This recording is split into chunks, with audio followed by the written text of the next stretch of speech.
வார் நிற்கணும் அப்படின்னா ஈரான் வந்து கிட்டத்தட்ட 3 கண்டிஷன்ஸை வந்து கொடுத்துருக்காங்க.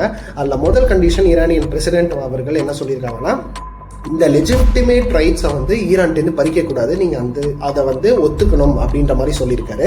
ஸோ லெஜிட்டிமேட் ரைட்ஸ்னால் அவங்க ஃபாலோ பண்ணுற ரிலீஜன், கல்ச்சர், அவங்க வந்து என்னென்ன ரூல்ஸ்லாம் இம்ப்ளை பண்ணுறாங்க கண்ட்ரியில் அப்படின்றதுலாம் தலையிடக்கூடாது.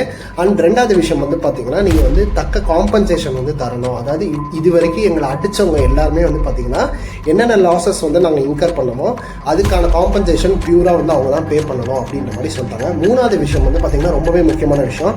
ஸோ இந்த மாதிரி யூஎஸ் அண்ட் இஸ்ரேல் வந்து நாட்டாமத்தனம் பண்ணி வந்து எங்களை அடிச்சு லீடர் இவங்க தான் இருக்கணும்னு வந்து சொல்றாங்க. இனிமே வந்து இந்த அட்டாக் வந்து நடக்கக்கூடாது அப்படின்னு சொல்லிட்டு இன்டர்நேஷனல் லெவல்ல எல்லா வேர்ல்டு கண்ட்ரிஸும் எங்களுக்கு ஒரு உத்தரவாதம் தந்தாதான் வந்து இந்த போரையே நாங்கள் நிறுத்துவோம். அந்த 3 கண்டிஷன்ல ஏதாவது ஒன்று விட்டா கூட நாங்கள் போரை நிறுத்த மாட்டோம் அப்படின்னு சொல்லிட்டு ஈரான் சைடு வந்து ஸ்ட்ராங்காக சொல்லிட்டாங்க.